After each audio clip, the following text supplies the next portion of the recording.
Greetings of the day. I am Dr. Subandha Jain, Assistant Professor, तीर्थंकर Mahavir university. Vidyapati ji की पदावली का जो ये अग्रिम पद है, ये भी उनके विरह प्रसंग से ही लिया गया है। और इस विरह प्रसंग के पद में जो राधा जी हैं, वो अपनी सखी से कह रही हैं कि अंकुर तपन ताप जदि जारब, तो आगे कहती हैं कि अंकुर तपन ताप जदि जारब की करब बारिद में तीनव जौवन विरह गमाओ की करब से पिया गे। हरि हरि के ही दैव दुरासा सिंधु निकट जदि कंठ सुखाए बेदुर करब पियासा। चंदन तरु जब सौरभ छोड़ब सस धर बरिख आगी चिंता मणि जब निज गुण छोड़ब की मोर करम अभागी। सावन माह घन बिंदु न बरखिव सुर तब बांध की खांदे गिरिधर से भी ठाम नहीं पाए विद्यापति रहु गांधे।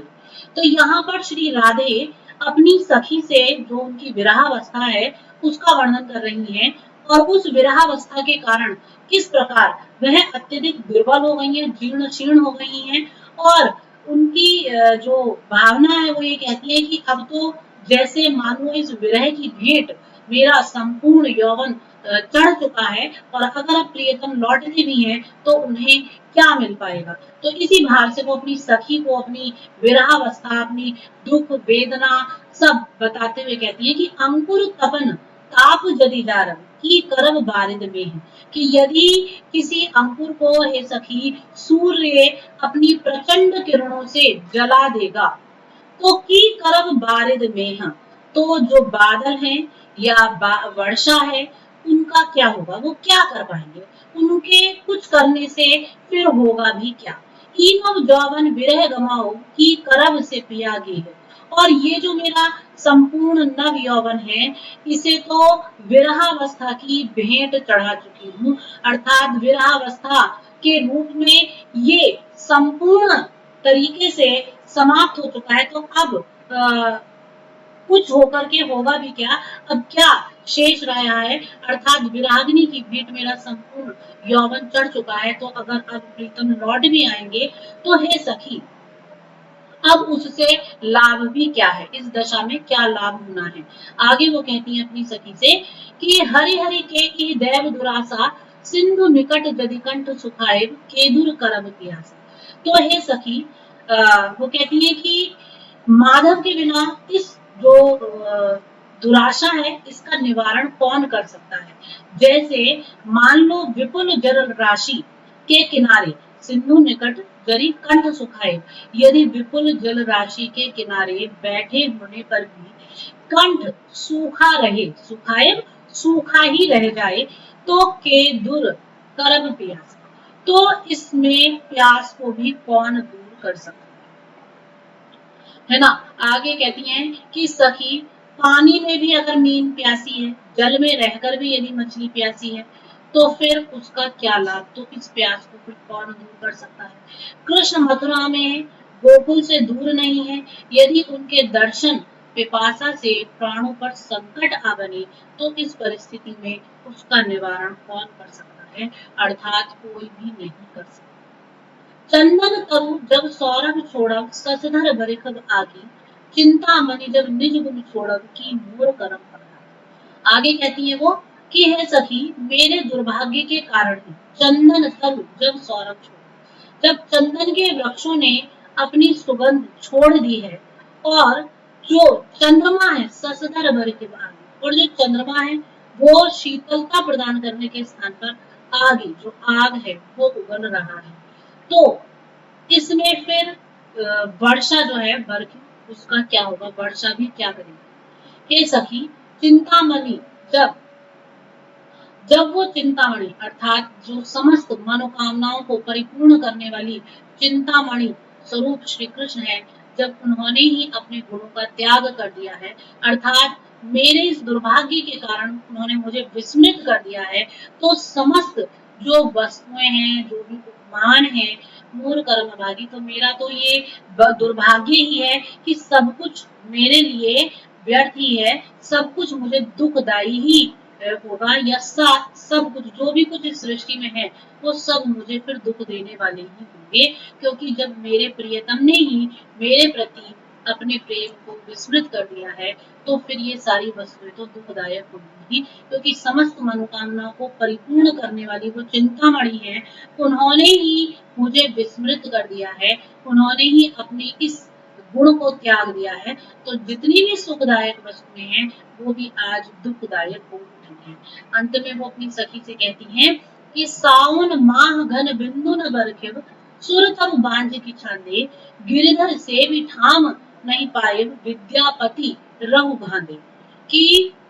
जो श्रावण मास है, सावन माह जो श्रावण मास है उसमें जो बादल हैं, मेघ हैं, उनमें जो है जल वर्षा नहीं होती है और मनोवांछित फल देने वाला जो कल्प वृक्ष है वो भी मानो बंद हो गया है, इच्छित फल नहीं देता। इसका जो कारण है ये मुझे तो ऐसा प्रतीत होता है, हे सखी, हरि की सेवा करके भी यदि उनके चरणों में निवास करने वाले स्वर्ग की प्राप्ति ना हो तो फिर आप क्या कर सकते हैं, किस कार्य को करने से आपको लाभ होगा, अर्थात कुछ भी प्राप्त नहीं होगा। इस कारण कभी विद्यापति के हृदय में विश्व नियंता की सर्वशक्तिशाली प्रतिभा के संबंध में मानो संदेह होने लगा है। विद्यापति विद्यापति जो है उन वो भी अब गांधे का तात्पर्य यहाँ पर संदेह से है, संदेह में आ गए हैं कि जब गिरधर की सेवा करके भी गिरधर के चरणों में स्थान न मिले तो फिर तो इस संसार में कोई भी कर्म करने से उसका फल मिलेगा, ये विश्वास के योग्य नहीं रहे।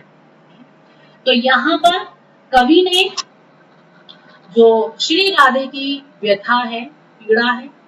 उसका एक स्वाभाविक चित्रण किया है और जो एक आश्चर्य है उस आश्चर्य को अभिव्यक्त किया है कि यदि प्रभु सेवा के बाद भी प्रभु कृपा न मिले तो फिर संसार में समस्त कर्म व्यर्थ हैं और उन कर्मों को करने के उपरांत उनमें फल प्राप्ति की जो इच्छा है वो उससे भी अधिक व्यर्थ है या उसके लिए अपेक्षा करना जो है वो बेकार है। प्रस्तुत पद में भी विद्यापति जी श्री राधे की विरहावस्था का वर्णन कर रहे हैं और जो राधा जी हैं वो अपनी सखी से बता रही हैं, कह रही हैं कि चानन भेल विषम सररे भूषण भेल भारी सपनम हरि नहीं आयल रे गोकुल गिरधर। एक सरी ठाड़ी कदम तर रे पथ हे रति मुरारी हरि बिनु हृदय दगद भेल रे झामर भेल सा। आगे कहती है जाह जाह तुम्हें ऊधो हे तोहे मधुपुर जाहे चंद्र बदनी नहीं जीवित दे बह लागत हो भनई विद्यापति तन मन रे सुनु गरुमंती नारी आजू आओत हरि गोकुल रे पथ चल झट जाए। तो यहाँ पर जो श्री राधे हैं वो अपनी सखी से कहती है कि चानन भेद विषम सखी, कि अर्थात जो चानन हे सखी जो मतलब के माधव के विरह में, श्री कृष्ण के विरह में मुझे जो चानन अर्थात चंदन है और भेल विषम सररे भूषण भेल भारी, तो जो चंदन है वह भी अत्यधिक विषम तीक्ष्ण बाण के समान कठोर सर रे बाण के समान लगने लगा। तो इस विरह में जो चंदन का लेप है ये भी मुझे शीतलता के स्थान पर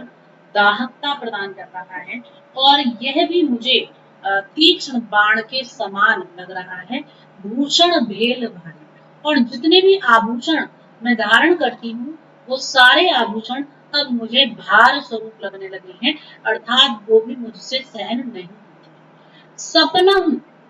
हरि नहीं आयल रे गोकुल गिरधारी, और प्रत्यक्ष मिलन की बात तो बहुत दूर है, सपनम हरि नहीं आयल रे, अरे सखी वो तो मेरे स्वप्न में भी मिलने नहीं आए। अर्थात गोकुल गिरधारी जो गोकुल के गिरधारी हैं, जब से यहाँ से गए हैं, जब से गोकुल को उन्होंने छोड़ा है तब से वह स्वप्न में भी मुझसे मिलने नहीं आए हैं। आगे कहती हैं एक सारी ठाड़ी कदम तर रे पथ हे रखी मुरारी हरि बिनु हृदय दगद भेल रे झामर भेल सारी कि कदम्ब के एक सारी ठाड़ी कदम तर रे कदम जो कदम्ब का तर वृक्ष है तो उस कदम्ब वृक्ष के नीचे उसके तले एक सरी ठाड़ी मैं अकेली खड़ी हुई हूँ और मैं प्रतिदिन पथ रखी मुरारी का अर्थात श्री कृष्ण का जो पथ है राह है वो प्रतिदिन तका करती हूँ मैं बड़ी आशा से वो राह देखती रहती हूँ जोड़ती रहती हूँ कि शायद अब मुरारी आ जाए हरि बिनु हृदय दगद भेल रे लेकिन माधव के हृदय में मेरा जो माधव के विरह में मेरा जो हृदय है वो पूर्ण रूपेण दग्ध हो रहा है जल रहा है विदग्ध हो रहा है दुख से भरा जा रहा है और झामल भेद सारी और मन की जो दशा है वो निरंतर अनिश्चित होती जा रही है जितने वस्त्र मैंने पहने हैं वो मलिन होते जा रहे हैं अर्थात माधव के विरह में मैं अपनी सुध बुध खो बैठी हूँ मुझे पता ही नहीं है कि अपने जो वस्त्र हैं उनकी सुध नहीं है वो अच्छे हैं बुरे हैं कैसे हैं मैं उन्हें देख ही नहीं पा रही हूँ ठीक है तो जो माधव के जाने पर जो विरहावस्था है वो दिन रात मुझे इस प्रकार दुखी कर रही है इस प्रकार विदग्ध कर रही है कि मैं अपनी सुध खो बैठी आगे वो कहती हैं कि जाह जाह तोहे ऊधो रे तोहे मधुपुर जाहे चंद्र बदन नहीं जीवत रे बद लागत वो कहती हैं कि हे उद्धव तुम जाओ तुम मथुरा को सिधारो मथुरा चले जाओ माधव के वियोग के फल स्वरूप यह चंद्रमुखी बाला अब जीवित नहीं रहेगी अतः तुम क्यों हत्या के भागी बन अर्थात तुम यहाँ रुककर हत्या के मतलब के हत्या के जो है भागी क्यों बन रहे हो क्यों मेरी हत्या होते हुए देख रहे हो तुम यहाँ से वापस चले जाओ तुम यहाँ से वापस मथुरा की ओर चले जाओ तो जा जा तुम यहाँ से चले जाओ तुम्हें मधुपुर जाए तुम्हें मधुपुर चले जाना चाहिए मथुरा चले जाना चाहिए तन्न बदन नहीं जीवित रे बद लागत ये जो एक वध है मृत्यु है इसको क्यों अपने सर ले रहे हो ये जो चंद्र बदनी वाला है अर्थात ये जो राधा है ये अब श्री कृष्ण के लिए और अधिक श्वास नहीं है भनई विद्यापति तन मन रे सुन गुणमंती नारी आज आओ तो हरि गोकुल रे पशु चंद्र झारी तो कवि विद्यापति कहते हैं कि मन से वतन से और कर्म से साक्षी मानकर मैं कहता हूँ कि हे गुरुमती नारी सुनो आज हरि अवश्य ही गोकुल पधारे अतः झटपट उनके आने के पथ पर चली जाओ ना तो भनई विद्यापति कहते हैं कि तन मन हुए मैं मन से वचन से और कर्म से ये बात कहता हूँ सुनो गुरुमती नारी हे गुरुमती नारी सुनो हे राधे सुनो आज आओ तो हरि गोकुल आज श्री कृष्ण गोकुल आएंगे पथ चलू झट जाए जल्दी से उसी पथ पर चले जाओ जिस पथ से वो आए तो इस प्रकार जो एक अनिश्चित अवस्था है जो ये विरह की जो विदग्ध वेदना है उसको आशा रूपी तार से बांधने के लिए जोड़ने के लिए जो विद्यापति हैं वो एक आशा देते हैं कि किसी प्रकार से उनके जो प्राण है वो रुक सके और उनसे यही कहते हैं कि जो हे राधे तुम वापस से उसी राह पर चले जाओ वो कृष्ण जो है वो तुम्हारे गुरु का स्मरण करके आते ही होंगे तो इस उन्होंने आशा बनाने का प्रयास किया है और जो उनकी स्वाभाविक विरहावस्था है उसका सूक्ष्म चित्रण कर किया अग्रिम पद भी उनकी विरह अवस्था का वर्णन कर रहा है इसमें जो उनकी दूती है राधा की दूती वह उनकी विरहावस्था का वर्णन कर रही है पद है कि आनंद सरद सुधाकर समतसु बोले मधुर धुनि बानी कोमल अरुण कमल कुमिलायल देखी मैं आई लिहु जानी हृदय हार भार भेल सुबदनी नयन न होए निरोधे सखी सब आए खिलाओली रंग करी तुम सन किछु न बोल रगड़ल चानन रघुपद कुसुम संभ तेजल तव लागी धनी जल हीन बीन जग पे रचई अहिन से रचई जागी दूतिक सुनि उपदेश सुमिर मुनि तहि खन चललाई धाई मोदवती पति राघव सिंहपति कवि विद्यापति। तो यहाँ पर जो राधा जी की दूती है वो कृष्ण से श्री राधे की विरह दशा का वर्णन कर रही है और कहती है कि हे कृष्ण, आनंद सरद सुधाकर समतसु, जो तुम्हारी विरहणी राधा है उसे मैंने स्वयं देखा है, जिसके मुख पर, जो कि शरद सुधाकर शरद कालीन चंद्रमा के समान अमृत युक्त जो तुम्हारी विरहणी नायिका का मुख है, उस पर समतसु बोले मधुर धुनी बानी, वो मधुर धुनी बानी जो है वो भी नहीं बोल रही है, और उसका जो मुख है, कमल मुख है, वो निरंतर कुम्हलाता चला जा रहा है। देख ही मैं आयुल जानी, मैं खुद उसको देख कर आई हूँ और उसने हर प्रकार से मनोरंजन करना छोड़ दिया है और दिन रात केवल तुम्हारे ही नाम का जप करती रहती है। वो मधुर वाणी में केवल रात दिन अपने मुख से तुम्हारे ही नाम का जप करती है। हृदय का हार भार भेल सुबदनी नयन न होए निमित्त, और जो उसके हृदय पर पड़ा हुआ हार है, अब तो उससे वह भी सहन नहीं होता, वो उसके लिए भार स्वरूप हो गया है और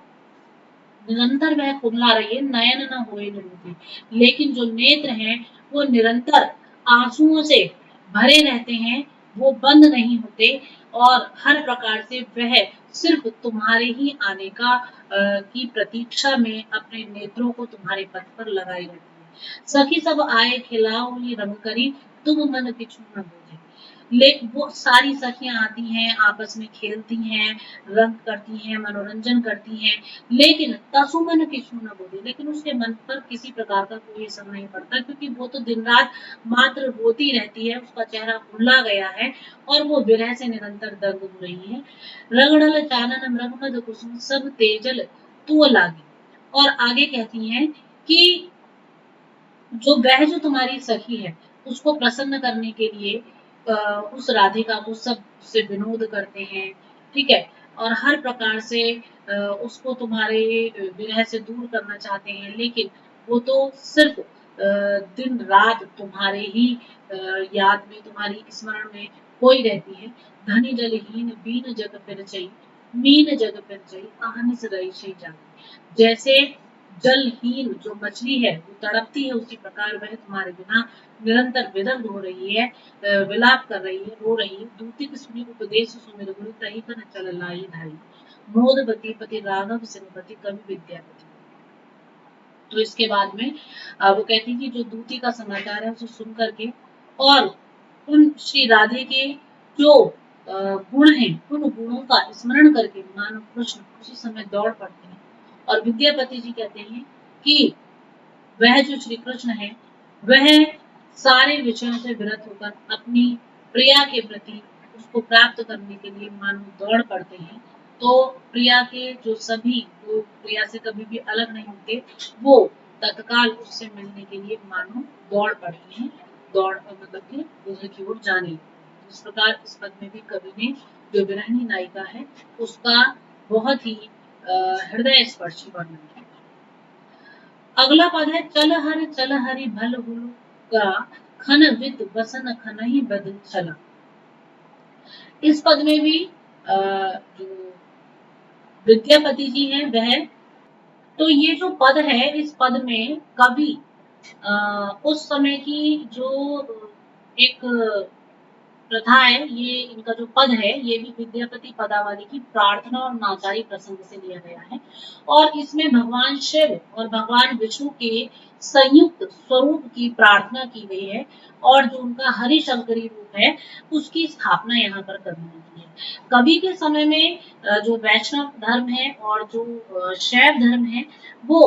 एक रूप में उसकी प्रतिष्ठा हुई है। उस काल में दोनों एक रूप में पूजे जाते थे, लेकिन अनेक मत मतांतर उस समय प्रचलित थे, तो इसलिए शिव और विष्णु स्वरूप को अलग अलग देखकर समझा जाने लगा, अलग अलग रूपों में उनकी पूजा की जाने लगी और फिर ये संप्रदाय धीरे धीरे करके आगे अलग अलग रूपों में चलेंगे। तो यहाँ पर जो ये जो पद है, इस पद में कवि शिव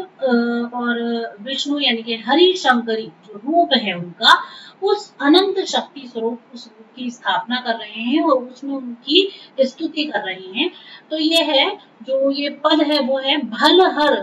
हरि भल तू कला खन पित बसन खनहि बग चला खन पंचानन खन भुज चारी खन शंकर खन देव मुरारी खन गोकुल भय चराई गाए खन भिखी मंगिए डमरू बजाए खन गोविंद भय लिए महादान खनहि भसम काख बुकान एक शरीर ले दुई बास खन बैकुंठ खनहि कैलास खनहि विद्यापति विपरीत वाणी ओ नारायण ओ शूलपाणि। तो यहाँ पर दोनों की जो है एक क्षण में वो शिव रूप हो जाते हैं, एक क्षण में वो विष्णु रूप हो जाते हैं, एक क्षण में उनकी जो शिव रूप में जो उनकी कलाएं हैं वो दिखाई देती हैं, अगले ही क्षण जो विष्णु रूप कलाएं हैं वो दिखाई देने लगती हैं। तो इन्हीं का वर्णन जो है यहाँ पर विद्यापति जी बड़े ही सुंदर तरीके से भावहीन तरीके से प्रस्तुत कर रहे हैं कि भल हरि भल तू कला। हे विष्णु, हे शिव, हर कहते हैं शिव को और हरि कहते हैं श्री विष्णु। तो भल हर हे शिव, भल हरि हे विष्णु, भल तू कला। आपकी जो लीलाएं हैं वो बड़ी विविध हैं, बड़ी ही कल्याणकारी हैं, हृदय को हर लेने वाली हैं, दीन दुखियों के दुखों को दूर कर देने वाली हैं। खन पित बसन खनहि भग चला। आप कभी तो एक ही क्षण में पीतांबर रूप धारण करके पीत वसन पीला वसन पीतांबर रूप धारण करके श्री विष्णु स्वरूप हो जाते हैं, खनहि भग चला। और फिर आप ही अगले क्षण बागंबर यानी कि जो मृग छाल है उसको धारण कर शिव रूप में प्रकट हो जाते हैं। खन पंचानन खन भुज चला। एक ही क्षण में हे सर्वशक्तिमान परमेश्वर, कभी तो आप पंचमुखी शिव रूप धारण कर लेते हैं और फिर अगले ही क्षण आप चतुर्मुखी श्री विष्णु हो जाते हैं। तो आपके लिए कोई भी कला को धारण करना बिल्कुल भी असहज नहीं है। आप सहज ही अगले ही क्षण अपने स्वरूप को परिवर्तित कर लेते हैं। खन शंकर खन देव मुरारी। तो एक ही क्षण में आप शंकर हो जाते हैं, शूलपाणि शंकर हो जाते हैं और अगले ही क्षण आप चक्रधारी मुरारी हो जाते हैं। तो हे शिव, हे हरि, मैं जो आपकी ये कलाएं हैं, ये गुण है, ये सौंदर्य है, इसका कहाँ तक बखान करूं, कैसे कहूं। अर्थात आपका जो ये देवादिदेव शंकर रूप है, आपका जो देवादिदेव विष्णु रूप है, समस्त दैत्यों को समाप्त करने वाला जो मुरारी रूप है और जो मधुर मुरली बजाने वाला कृष्ण रूप है जिसमें आप प्रकट होते हैं, वो अत्यधिक विचित्र है, सौंदर्यमयी है। आपकी लीलाएं अपरंपार हैं। और आगे कहते हैं खन गोकुल भय चरई गया खन भिखी मांग डमरू बजाए। एक ही क्षण में तो आप गैया चराते हुए गोकुल पहुंच जाते हैं और वहां अपनी लीलाएं दिखाने लगते हैं, गाय चराते हैं, गोपाल का रूप धारण कर लेते हैं, सर्वशक्तिमान होते हुए भी ग्वाले बन जाते हैं और कभी अगले ही क्षण समस्त अनादि रूप वाले शिव होने के पश्चात भी डमरू बजाते हुए द्वार द्वार भिक्षा मांगते फिरते हैं। आपकी तो जो लीलाएं हैं वास्तव में अतुलित हैं, विचित्र हैं। आपकी इन लीलाओं का वर्णन करते नहीं बनता। आगे कहते हैं एक शरीर लेल दुई बास खन बैकुंठ खनहि कैलास। अगले पद में कहते हैं कि आप जो अनंत शक्तिशाली हैं, एक ही शरीर से एक ही समय में दो पृथक स्थानों पर वास करते हुए प्रतीत होते हैं। कभी तो आपके दर्शन जब वैकुंठ पहुंचो तो वहां पर श्री हरि विष्णु के रूप में आपके दर्शन होते हैं और अगर अगले ही क्षण कैलाश पहुंचो तो वहां कैलाश पर बैठे हुए आप शिव रूप अपने भक्तों का कल्याण कर रहे होते हैं। तो इस प्रकार आप पल पल भर में अपने स्वरूपों को परिवर्तित कर अपने समस्त भक्तों को उनके दुखों से कष्टों से मुक्त करते हैं। भनई विद्यापति विपरीत वाणी ओ नारायण ओ शूलपाणि। और जो विद्यापति हैं, कवि विद्यापति हैं, वो आपकी इस अपटु मतलब मैं उस भाषा को कहने में भी चतुर नहीं हूँ, मेरे पास वो शब्द नहीं, वो भाषा नहीं, वो भाव नहीं जिनसे मैं आपके इस विचित्र स्वरूप का वर्णन कर सकूं। हे नारायण, हे शूरपाणी, मैं सहृदय आपकी स्तुति करता हूँ, आपकी इस विचित्र लीला को नमन करता हूँ और आपके इन गुणों का गान करता हूँ, लेकिन यह निश्चित है कि मैं आपके इस स्वरूप का वर्णन करने में अक्षम हूँ, असमर्थ हूँ, अर्थात मैं आपकी जो ये विचित्र लीलाएं हैं उन्हें शब्दों में कह पाने में सक्षम नहीं हो पाया। तो यहाँ पर कवि ने जो बहुत ही सुंदर स्वरूप है श्री हरि और श्री शिव का, उस स्वरूप का वर्णन किया है। बहुत सारे कवियों ने हरि शंकरी रूप की प्रतिष्ठा की है, वंदना की है। एक स्थल पर जो तुलसीदास जी हैं, उन्होंने भी विनय पत्रिका में भगवान शिव और जो विष्णु है यानी कि उनके हरि शंकरी रूप की प्रतिष्ठा की है। और वहां वो कहते हैं कि दनुज वन दहन गुण गहन गोविंद नंदादि आनंद दाता विनाशी शंभु शिव रुद्र शंकर भयंकर भीम मूल तेजा तो इस रूप में उन्होंने शिव शंकरी रूप का जो हरि शंकरी रूप है उसकी प्रतिष्ठापना की है। और इसी प्रकार से अन्य बहुत सारे कवियों ने हरिशंकरी रूप की प्रतिष्ठापना की है। भगवान राम ने श्री रामेश्वर की स्थापना करके स्वयं हरिशंकरी रूप की अनंत प्रतिष्ठा की है। शिव दोही मम भगत कहावा सूर्ण रसपति तुलसीदास जी की चौपाई में शंकर विमुख भगति चाह मोरी सो नार की मूल। तो इसी प्रकार से जो इनका ये स्वरूप है वो बहुत ही सुंदर है। कवि ने बड़े ही सुंदर शब्दों में इस स्वरूप का चित्रण। प्रस्तुत पद विद्यापति जी की पदावली के नक्शक वर्णन से लिया गया है और इस पद में जो श्री राधे हैं उनके अपूर्व सौंदर्य छटा का जो मतलब सौंदर्य है, जो रमणीयता है, जो नवीनता है, उसकी अभिव्यंजना कवि यहाँ पर करते हैं। कहते हैं कि कनक लता अरविंदा दमना मांझ उगल जनि चंदा केहू कहे सैबल छपला केहू बोले नहीं नहीं मेघे झपला केहू कहे भमय भमरा केहू बोले नहीं नहीं चरय चकोरा संशय परल सब देखी केहू बोले ताही जुगति विसेखी भनई विद्यापति गावे बड़ पुन पुनमत पावे। तो यहाँ पर जो वह श्री राधे हैं उनके सौंदर्य का वर्णन कर रहे हैं। वो जो नायिका है श्री राधे हैं, वह उनकी जो देह रूपी लता है, कनक लता अरविंदा, देह रूपी जो लता है उसमें कमल रूपी पुष्प अर्थात मुख जो है वो उदित हुआ है, यानी कि जो उनकी संपूर्ण देह रूपी लता है उस लता से जो उनका मुख रूप कमल उत्पन्न हुआ है वो अपूर्व सौंदर्य से युक्त है। और उस मुख के चारों ओर दमना मांझी उगल जनी चंदा, जो काले केश हैं, जो बाल हैं जिन्होंने उनके मुख को चारों ओर से घेर रखा है, तो उनके मध्य चमकता हुआ जो उनका मुख है वो स्वर्ण कांति के समान ऐसा प्रतीत होता है मानो द्रोण लता में लीन होकर चंद्रमा उदय हुआ। आगे कह रहे हैं कभी केह कहे सैबल छपला केहू बोले नहीं नहीं मेघे झपला। तो केशों से घिरा हुआ जो उनका मुख है उसकी उपमा भिन्न भिन्न व्यक्ति अपनी रुचि के अनुकूल भिन्न भिन्न रूपों से देते हैं। तो कोई तो कहता है कि बाला का जो मुख है वो ऐसा है केहू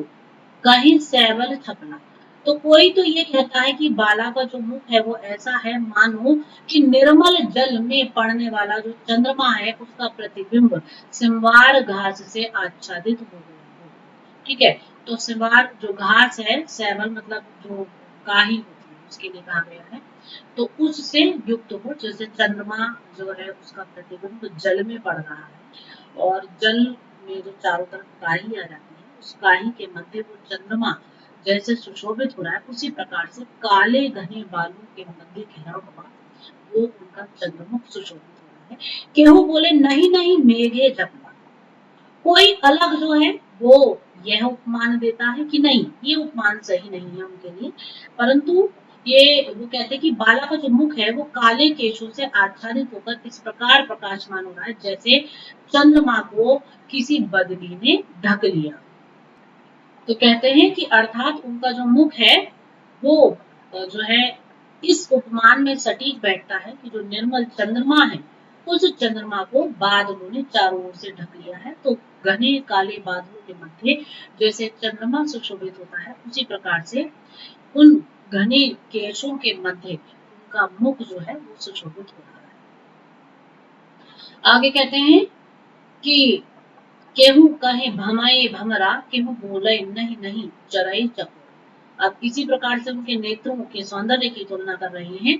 तो वो कहते हैं, उसमें भी कई सारे मत हैं, अलग अलग विचारक जो है, अलग अलग लोग जो है उनके सौंदर्य को देखकर, नेत्रों का सौंदर्य देखकर अपनी अलग अलग जो कहना चाहिए कल्पनाएं हैं वो कर रहे हैं। तो किसी का मत है कि बाला के जो नेत्र हैं वो इतने चंचल हैं मानो भमाए भमरा, भ्रमण जो है वो मकरंद पान करने के लिए भ्रमण कर रहा है। और दूसरे अन्य दर्शक जो है वो कहते हैं कि नहीं, भावरों से इनकी तुलना नहीं की जा सकती। कि वो बोले नहीं नहीं बड़े कि नहीं नहीं, भौरों से जो है मकरंद पान करते हुए भौरों से इनकी तुलना नहीं की जा सकती, बल्कि ऐसा प्रतीत होता है मानो चकोर जो है वो दाना चुग रहा है। इसी प्रकार से उनके मुख की तुलना करते हैं। संशय परल सबय सब देखी, केहू बोले ताही जुगत बिसरी। तो इस प्रकार कहते हैं कि उनका जो सुंदर मुख है और जो उनके सुंदर नेत्र हैं, उनकी जो चपलता है, वो सब देखकर सभी के हृदय में संशय है कि इसका वर्णन तो कोई कर ही नहीं सकता। यदि कोई कर सकता है तो केवल वही जिसकी बुद्धि बहुत जो चतुर है और जो बहुत ही अधिक बुद्धिमान है, तो वही केवल कुछ कह सकता है। अन्यथा कोई भी उनके रूप सौंदर्य को शब्दों में उतार पाने में सक्षम नहीं है। भनई विद्यापति गाई बड़ पुन गुणमति पुन मत पाई। तो आगे विद्यापति जी कहते हैं कि बड़े पुण्यों से ही कोई व्यक्ति ऐसी जो गुणमती, पुण्यवती, रूपवती जो बाला है उसका साहचर्य प्राप्त कर पाता है और उनके सौंदर्य को देख पाता है, और उसके बाद में उस सौंदर्य को शब्दों में कह पाना सभी के लिए अक्षम है। क्योंकि इस प्रकार यहाँ पर कवि ने जो श्री राधे का सौंदर्य है जो निर्मल जल के समान है, तो ऐसे उनके उस सौंदर्य की बहुत ही जो रमणीयता है, नवीनता है, कोमलता है, और जो नित्य सुरभि स्वरूप है उनका, दिव्यता है, अलौकिक स्वरूप है, उसका यहाँ पर चित्रण किया है। और इस रूप में कवि ने श्री राधे के जो अलौकिक सौंदर्य है उसका वर्णन किया है। तो यहाँ पर जितने भी पद हैं वो परिपूर्ण हो चुके हैं। तो इस रूप में विद्यापति जी की जो पदावलियां हैं और उन पदावलियों में जो भी वर्णन उन्होंने प्रस्तुत किए हैं वो बहुत ही स्वाभाविक है, सजीव है, उनमें चित्रात्मकता व्याप्त है और वो पाठक के हृदय को तत्काल सहज ही अपनी ओर आकर्षित कर लेने वाले हैं। संपूर्ण पदावली में जो श्री कृष्ण और श्री राधे की झांकियां प्राप्त होती हैं, वो झांकियां वास्तव में बहुत ही मनोहारी हैं। उनके प्रेम की अलौकिक स्वरूप के साथ अभिव्यंजना कवि ने की है और उनके सौंदर्य को अभिव्यक्त करते हुए उनके दिव्य स्वरूप की अभिव्यक्ति की है। और जिस स्वरूप की प्रतिष्ठा की है वो स्वरूप समाज के लिए कल्याणकारी है, हितकारी है, समाज को दुख से त्राण दिलाने कवि विद्यापति की पदावली उसमें व्याप्त समस्त विवेचन अपने आप में अत्यधिक धन्यवाद।